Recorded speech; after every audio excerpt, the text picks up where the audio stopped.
Besem Ab, Wawald, Mefeskadus, Hadawamla, Amen. Besem Ab, Wawald, Mefeskadus, Hadawamla, Amen. Name of the Father, name of the Son, name of the Holy Spirit, one God. Amen. Good morning and blessings and love, and I pray you're keeping well. So today's chapter is Judith 5, and we hear how Holofernes, or Holofernes, however you pronounce it, he's the main general under Nebuchadnezzar. He hears of Israel's resistance. They know that Holofernes' armies are due to attack them, and he hears how the Israelites are defending their borders, they're preparing, and they're basically preparing for war back themselves. So he starts to reach out to his neighboring nations and says, who are these people? Who are the Israelites? You know, will I be able to defeat them? And just wants to know more about them before he proceeds with his attack. Then he asks the Ammonites and their leader, Achior, spelled Achior, Achior. He tells Holofernes, he says that the Israelites are an interesting people because when they have strong faith, then they remain undefeated. That their faith in God is so much that when they have strong faith and he's by their side, there's nothing that you can do to defeat them. But it's when they have a lack of faith and when they're sinning, when they are fallen away from the Almighty, that's when they can be defeated, and that's when they can be themselves captured and taken into exile. So Anchior squarely puts it down to, if they are strong at faith at that time, then do not bother trying to attack them. Holofernes is kind of disgusted by what he's heard, and he actually says, you know, who are you to tell me that? I can defeat the Israelites. I don't care about their God, and mocks God. Holofernes obviously doesn't want to hear the answer to the question that he himself has asked.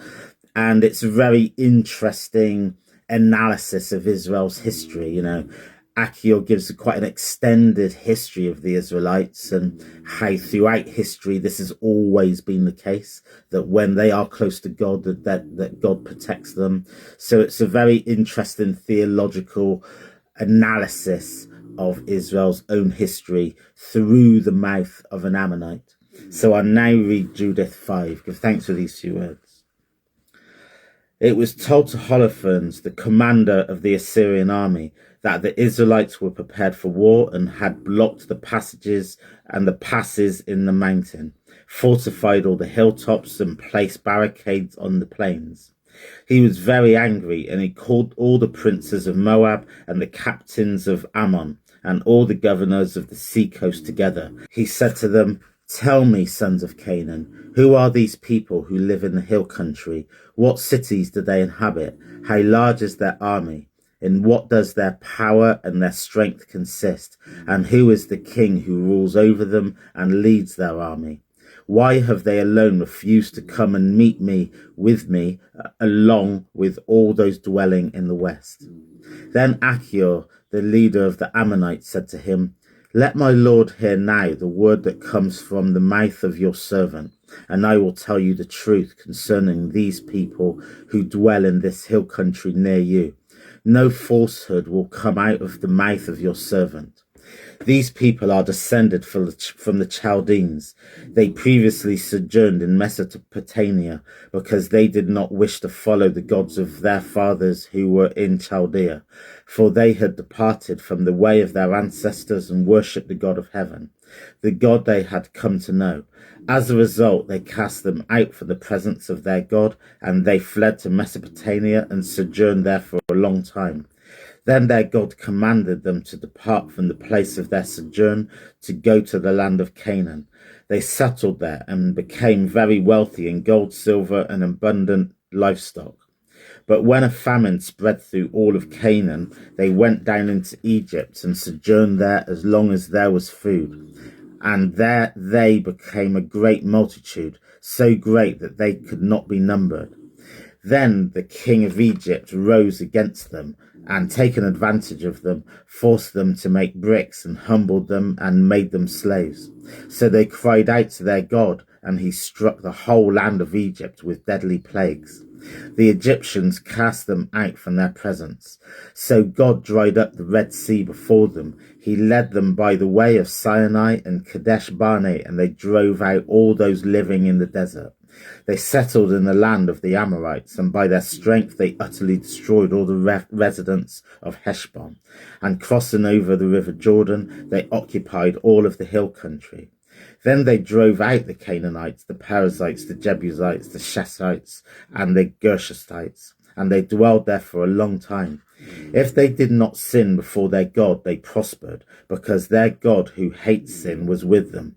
But when they strayed from the path which he prescribed from them, they were destroyed in numerous battles, and they were exiled to a land not their own. And the temple of their God was brought down to the ground, and their cities were seized by their adversaries.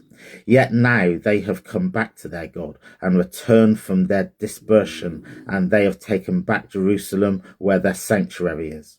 They have settled in the hill country, for it was not inhabited. Now, my Lord and Master, if there is any sin or ignorance in this people, and they sinned against their God, then we will identify their offence and go up to defeat them. But if there is no lawlessness in their nation, then let my Lord leave them alone, lest their Lord shield them, and their God defend them, and we will become a reproach before the whole earth. Now when Achior finished speaking these things, all the people standing around the tent started to grumble. Then Holofernes, officials, and all those dwelling in the seacoast of Moab insisted Achior be put to death.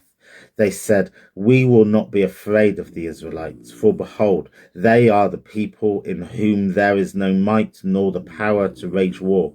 Now therefore we go up, Lord Holofernes, and they will be devoured by your whole army." For these few words I give thanks, blessings, and love. And yeah, speaking truth to power. Holofernes asked the question, and Achior told them and said, "I'm speaking truth," but still he was roundly argued against and even threatened with death because of that. So yeah, very interesting.